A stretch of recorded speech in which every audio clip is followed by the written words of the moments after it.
Nosotros no somos de los que retroceden para perdición, sino de los que tienen fe para preservación del alma. Este verso tan interesante que lo busqué también en la Nueva Versión Internacional. Anteriormente lo leí en la versión del 60. La Internacional dice: pero nosotros no somos de los que se vuelven atrás y acaban por perderse, sino de los que tienen fe y preservan su vida. Estudiosos como Clemente de Alejandría adjudica el escrito de Hebreos al apóstol Pablo y su traducción al griego a Lucas. Esto siempre ha tenido una controversia de quién escribió este libro, pero cuando evaluamos el contenido del libro, encontramos que de la misma manera que Pablo le habló a Corintios, le habló a Gálatas, le habló a los romanos, aquí también Pablo tiene la intención de poner el cristianismo por encima del judaísmo. Pablo les hace entender que la fe en Jesucristo, el justo por la fe vivirá, supera lo que fue la ley establecida por el judaísmo. Así que Pablo continuamente defiende lo que es el cristianismo, lo que es Jesucristo, lo que es el evangelio, las buenas nuevas, a un pueblo que recién comenzaba a caminar en el cristianismo. El tema de hoy es retrocesos, razones y resultados. Cuando hablo de retroceso, se trata del proceso, el resultado de replegarse, recular, volver por el mismo camino que se recorrió. El retroceso es un cambio de dirección opuesto. Por tal razón es que Pablo le dice a la iglesia: nosotros no somos los que retrocedemos. Conocimos lo que era el judaísmo, practicamos el judaísmo, pero ahora que estamos en el cristianismo, no hay razón para regresar atrás. Hemos conocido la libertad a través de la fe en Jesucristo. ¿Por qué vamos a regresar a las dogmas y los rudimentos que establecía el judaísmo? Nosotros no somos de los que retroceden. En mi definición, luego de considerar varios escritos sobre el retroceso, llegué a la conclusión de que el retroceso es una acción que detiene el presente, atrasa el futuro y regresa al pasado. Escúchalo otra vez. El retroceso es una acción, es un movimiento que detiene el presente, atrasa el futuro y regresa al pasado. No obstante, los retrocesos, hermanos, tienen razones y resultados. Ninguno de nosotros estamos exentos a retroceder. Pero ¿qué provoca, qué motiva que nosotros retrocedamos? ¿Qué provoca, hermanos, que nosotros volvamos hacia atrás? ¿Qué provoca que nosotros detengamos nuestro presente? ¿Qué provoca que nosotros atrasemos el futuro y regresemos al pasado? De igual manera, ¿cuáles son los resultados de ese retroceso? Usaremos hoy la historia de Abraham y en particular la relación de Abraham con Lot, su sobrino, para considerar lo que pueden ser razones y resultados de un retroceso. ¿Quién era Abraham? El capítulo 12 de Génesis empieza la historia de Abraham diciendo: el Señor le dijo a Abraham: deja tu tierra, tus parientes y la casa de tu padre y vete a la tierra que te mostraré. Abraham era un individuo común que adoraba muchos dioses porque era de Ur de los Caldeos de Mesopotamia, era politeísta. Y a este hombre Dios le hace una invitación para que deje su tierra y deje sus parientes. Y Dios le hace a este hombre 5 promesas. Número 1 le dice: yo te haré una gran nación. Número 2 le dice: yo te bendeciré. Número 3: yo haré de ti un gran nombre, te daré fama. Número 4: yo bendeciré a aquellos que te bendicen. Y número 5, yo maldeciré a aquellos que te maldicen. Hermanos, Dios le ofrece a Abraham una cobertura total, con tal de que simplemente él ponga en efecto dos acciones: la fe, creer lo que Dios le estaba diciendo, y la obediencia, hacer lo que Dios le estaba diciendo. La fe y la obediencia es un matrimonio que siempre tienen que ir juntos. Tienes que creer lo que Dios te está diciendo, pero también tienes que hacer lo que Dios te está diciendo que haga. El versículo 4 del capítulo 12 dice que Abraham partió tal como el Señor se lo había ordenado, y Lot se fue con él. Abraham tenía 75 años cuando salió de Harán. Abraham creyó a Dios y obedeció a Dios. Abraham salió de la tierra de su nacimiento, abandonó aquella ciudad de Mesopotamia. Sin embargo, en la segunda parte vemos que Abraham se trajo consigo a su sobrino. Abraham tenía 75 años y no había procreado, no tenía hijos. Y cuando uno no tiene hijos, los sobrinos ocupan ese lugar. Y que muchos seamos sobrinos, y qué consentido se vuelve uno con los sobrinos. A tal nivel que en ocasiones los padres tienen que decirle: para, no le dé tanto. Así que Lot era ese sobrino que estaba bien pegadito de su tío Abraham. Y en el momento de salir, Abraham se trajo consigo a su sobrino. Pero déjeme decirle algo. Cuando Dios da unas instrucciones, las da precisas. Y el que usted falle en un punto, en un simple punto, en esas instrucciones que Dios le da, constituye una desobediencia. Y alguien dijo que las desobediencias acarrean consecuencias. Así que a lo largo de la historia de Abraham, vamos a ver la participación de Lot y de qué manera, qué representó Lot en la vida de Abraham, en el desarrollo de Abraham. La historia narra que Abraham llegó a Canaán, a la tierra prometida, y empezó a progresar. Pero no solamente progresaba él, sino también progresaba Lot.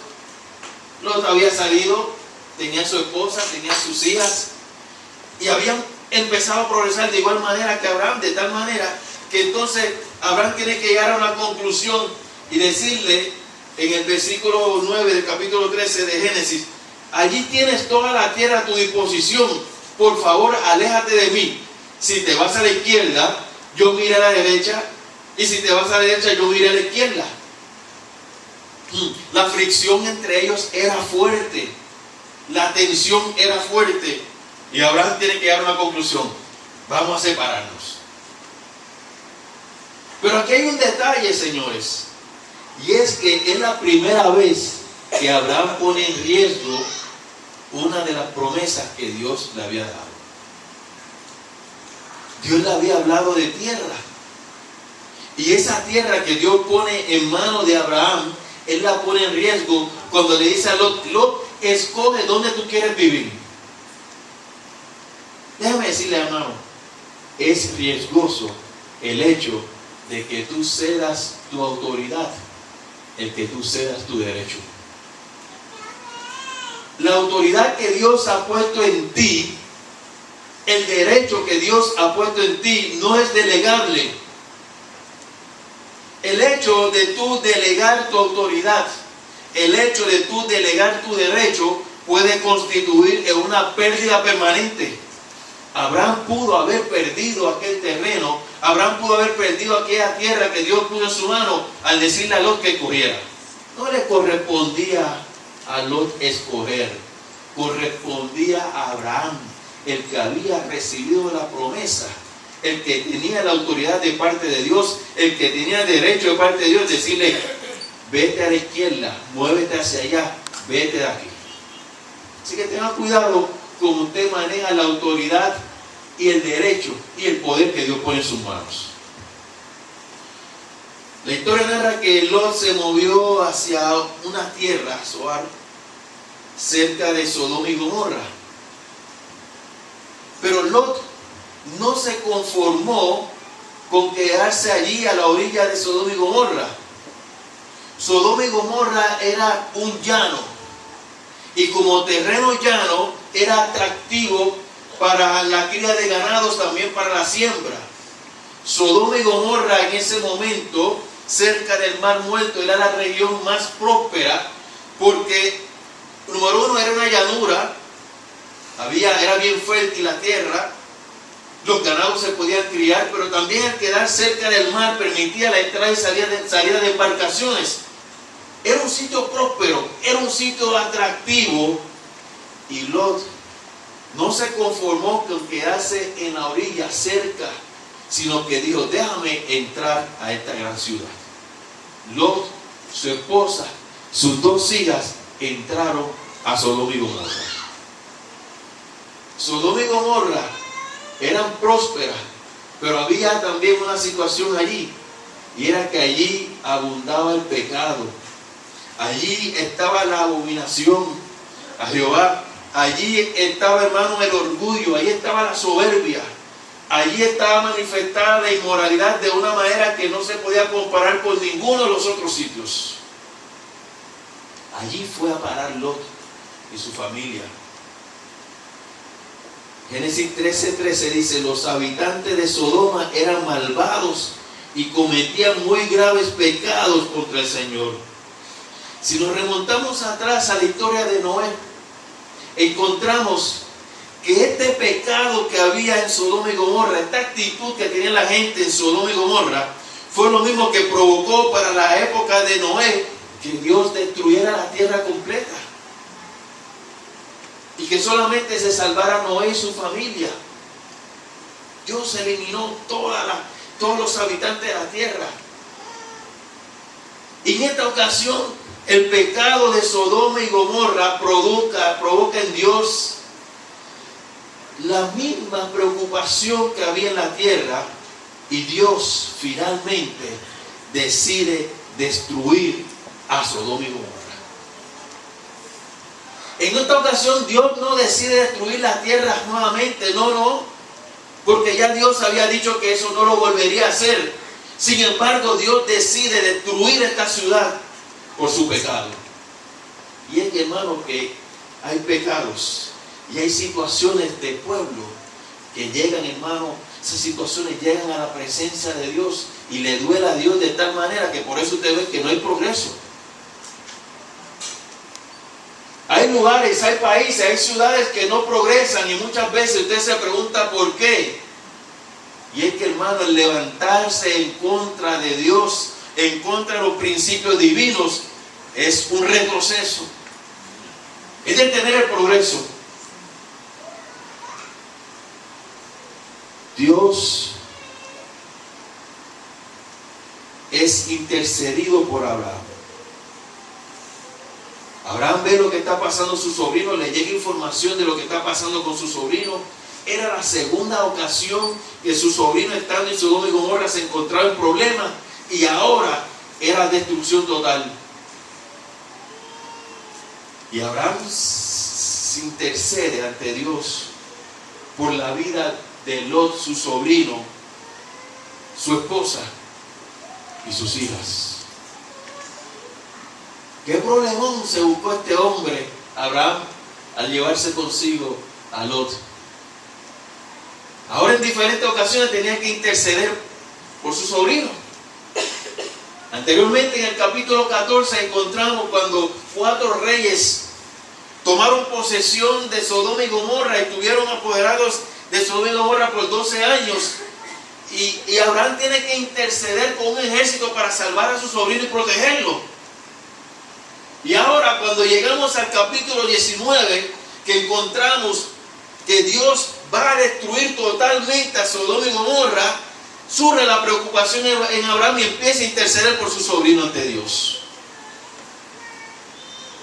Finalmente, Abraham logra convencer a Dios para que Dios salve a Lot y su familia. Y Dios envía allí a Sodoma y Gomorra a dos hombres, a dos mensajeros, para que los saque de allí de Sodoma y Gomorra. La historia narra en el capítulo 19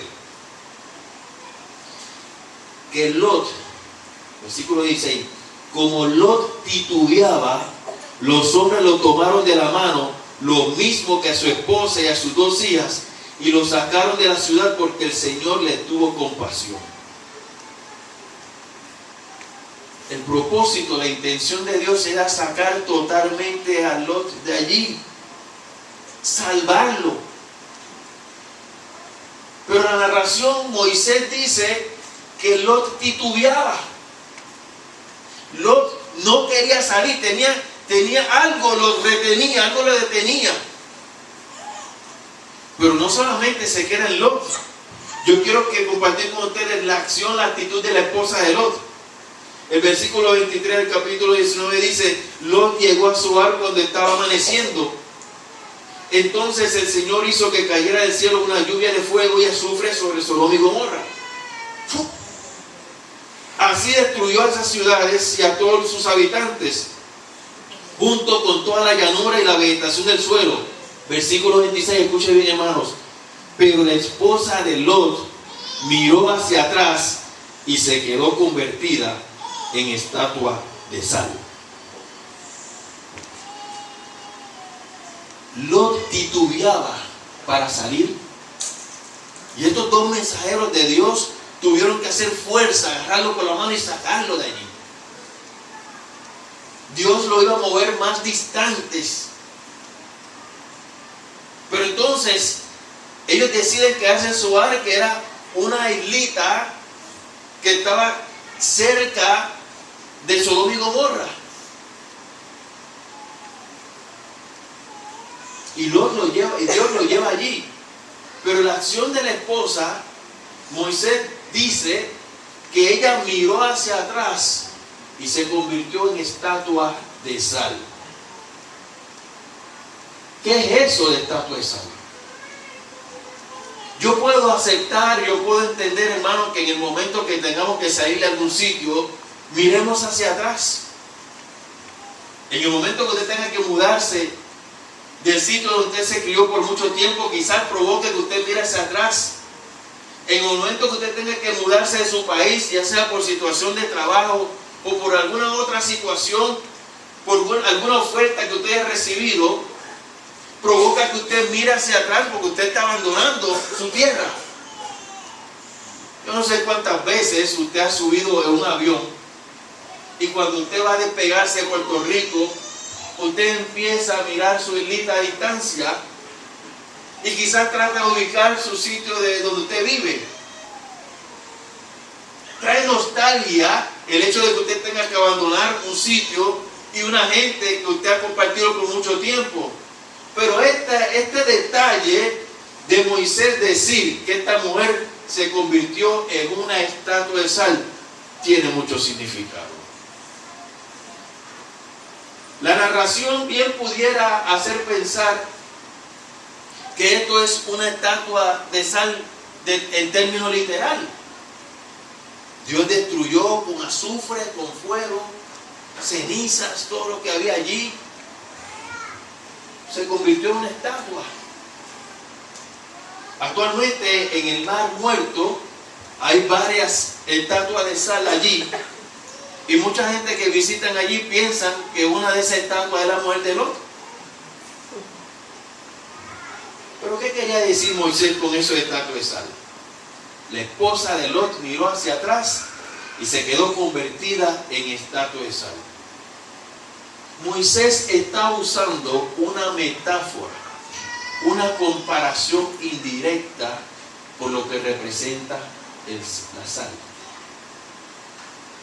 La sal es un excelente preservativo. No sé si ustedes han visto que la sal es usada para preservar, para conservar las carnes. Qué útil es la sal cuando hay un tiempo de huracán, que no hay luz. Y que para que esas carnes no se dañen, la gente empieza a comprar sal y le echan sal. Y antes se encontraba hasta esos bloquecitos de sal que se usaban para preservar la comida, para conservarla. Y esa historia la conocen en Puerto Rico cuando no había mucha refrigeración.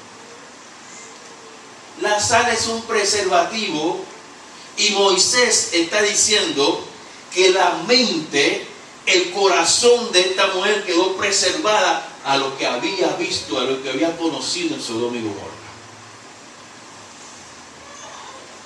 Dios tenía la intención, el propósito de sacar a esta mujer de allí. Pero esta mujer no pudo despegarse de los intereses que representaba Sodoma y Gomorra. Allí había riquezas. Allí ella había conocido unos bienestares económicos, pero también había conocido lo que era la soberbia, lo que era la maldad, lo que era el orgullo. Y se le hacía difícil a esta mujer salir de allí. Y aún cuando iba de camino miró atrás, porque su corazón estaba pegado a lo que estaba allí. Retrocesos.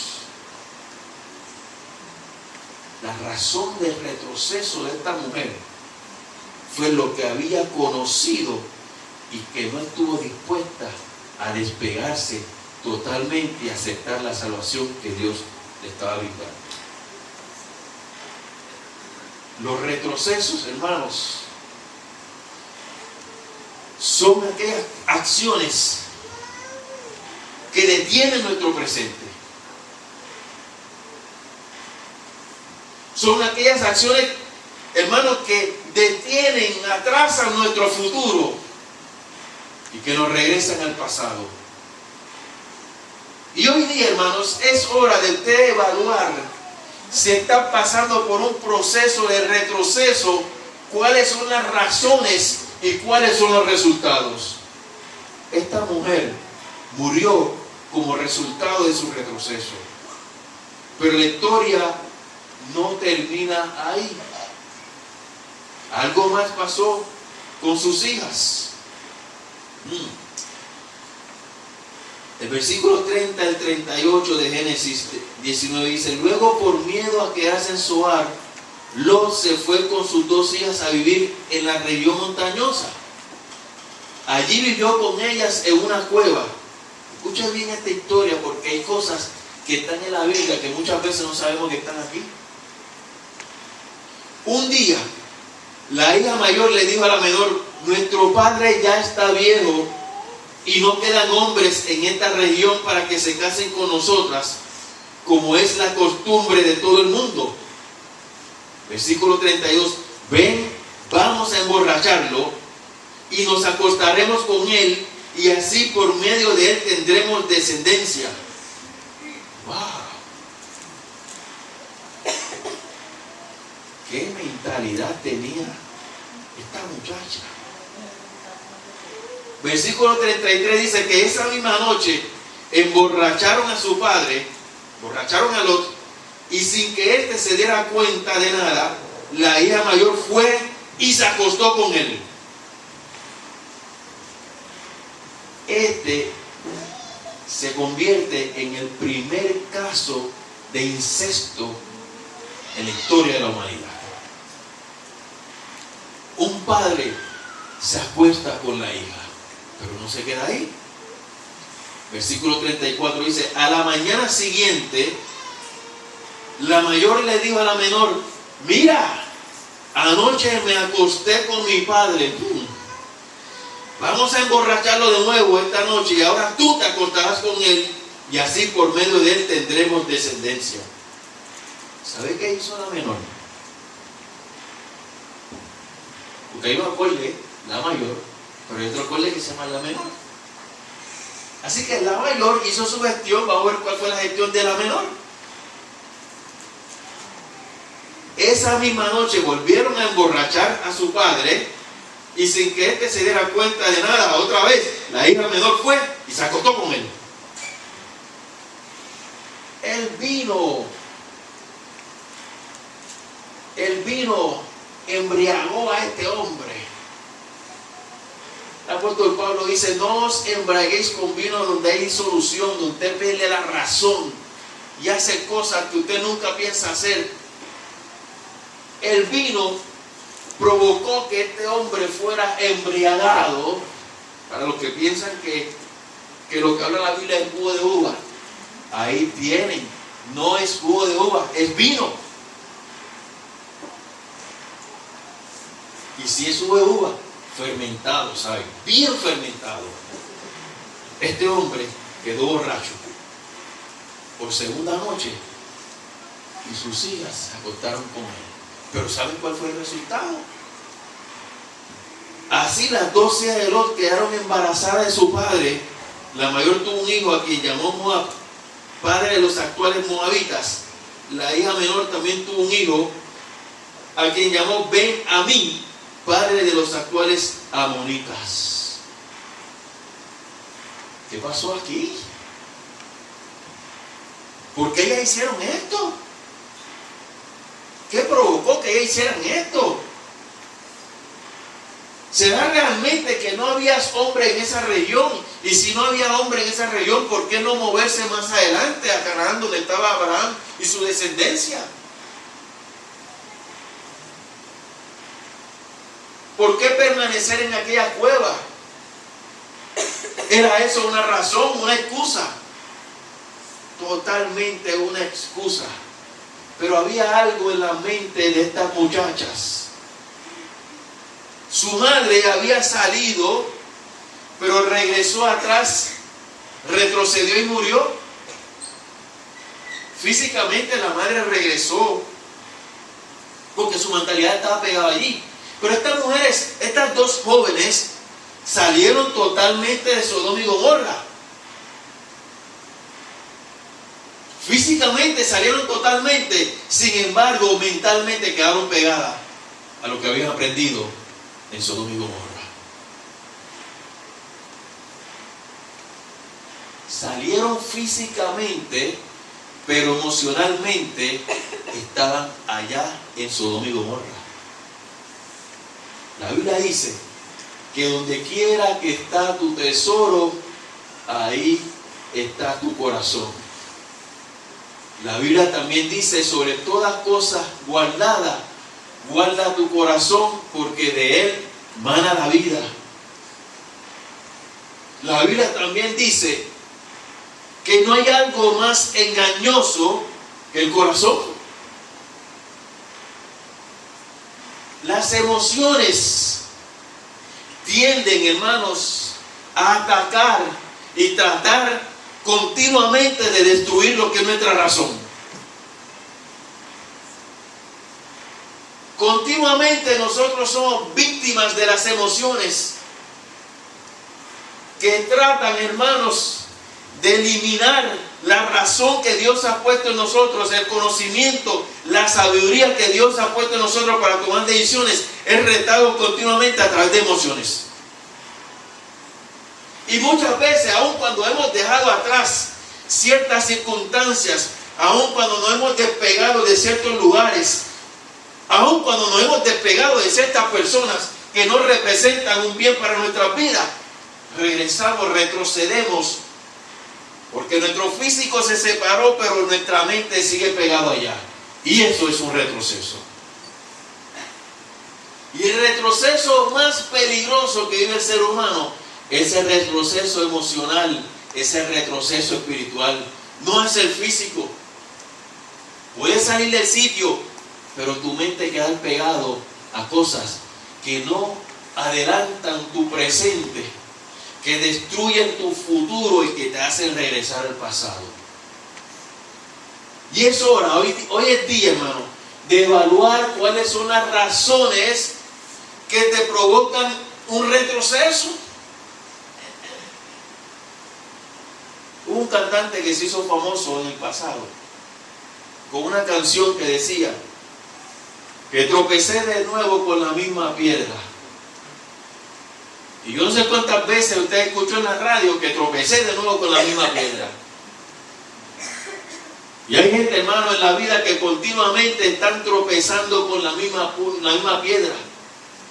No avanzan, no progresan, no alcanzan la voluntad del propósito de Dios en su vida, no lo pueden entender porque no están dispuestos a desconectarse del pasado.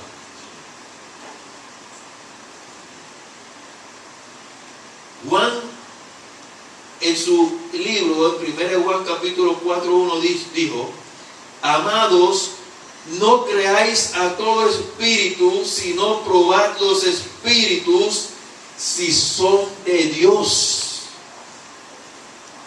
¿Por qué es importante evaluar lo que es el espíritu? Porque usted y yo estamos constituidos por alma, cuerpo y espíritu. Y el espíritu es aquello que nos impulsa a hacer las cosas. Por lo tanto, si el espíritu que nos impulsa a hacer las cosas no proviene de Dios, vamos a retroceder, vamos a cometer continuamente equivocaciones que nos atrasan. Jesús, cuando se separó de los discípulos, les dijo: les enviaré al Espíritu, el Consolador, que hará a ustedes recordar todas las cosas que yo os he dicho. Por eso es importante, hermano, mantener vigente en nuestra vida la participación del Espíritu Santo. Pero nosotros no somos de los que retroceden para perdición, sino de los que tienen fe para preservación del alma.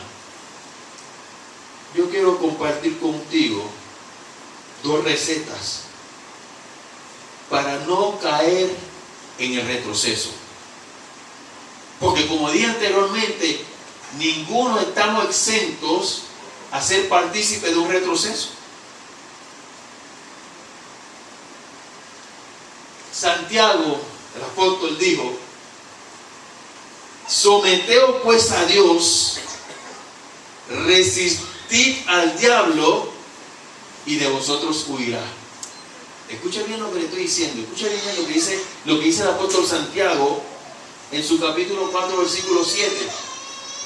Someteos. La palabra sometimiento consiste en usted atarse a Dios. Consiste en usted establecer una relación firme y segura con Dios. Eso es someterse. Resistir al diablo es poner resistencia ante lo que él ofrece, ante sus tentaciones. Pon resistencia. Él te jala en una dirección y tú jalas en otra dirección, y le pones resistencia por la fe en Jesucristo, y finalmente los resultados dicen que huirá de vosotros. Cuando te sientas tentados a retroceder, ese es el momento donde tú tienes que poner en práctica la resistencia. Ese es el momento que tú tienes que doblar rodillas y pedir dirección a Dios para no regresar atrás al pasado. Si Dios te sacó de allí, es porque Dios sabe que era lo que te convenía a ti. La Biblia dice bien claro que todo obra para bien para los que aman a Dios, los que han sido llamados según el propósito de Dios. ¿Tú crees en eso? ¿Estás consciente de lo que Dios te está diciendo? ¿Estás consciente cuando Dios te dice que todas las cosas, todo lo que yo tengo para ti, obra para bien según el propósito que yo quiero establecer en tu vida? Si conoces eso, ¿por qué continuamente luchas con Dios cuando Él te dice que no retrocedas? Si estás consciente de que el propósito, la intención de Dios es el mejor para tu vida, ¿por qué entonces sigues luchando, haciendo fuerza con Dios cuando Él te saca de lugares y te dice que no regrese?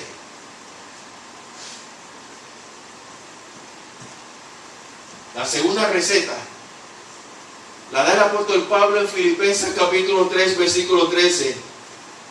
Hermanos, yo mismo no pretendo haberlo ya alcanzado, pero una cosa hago, olvidando ciertamente lo que queda atrás y extendiéndome a lo que está delante, prosigo a la meta, al premio supremo del llamamiento de Dios en Cristo Jesús. olvidándome lo que queda atrás, prosigo hacia la meta establecida por Dios. Dios ha establecido una meta para tu vida. Dios ha establecido un propósito para tu vida. Dios ha establecido una intención para tu vida. Es hora de que tú prosigas hacia adelante y no mires hacia atrás. Póngase de pie, iglesia. Yo quiero que usted repita este verso conmigo. Yo quiero que usted lo repita conmigo. Vamos a ver. Pero nosotros, no los oigo. Pero nosotros no somos de los que retroceden. Eso lo tienen que decir fuerte. No somos de los que retroceden. No los oigo. Nosotros no somos de los que retroceden para perdición, sino de los que tienen fe para preservación del alma. Den un fuerte aplauso al Señor. Hágalo fuerte y diga conmigo: aleluya. One more time. Aleluya. Bendiciones y gozo. Hacemos oración en esta mañana.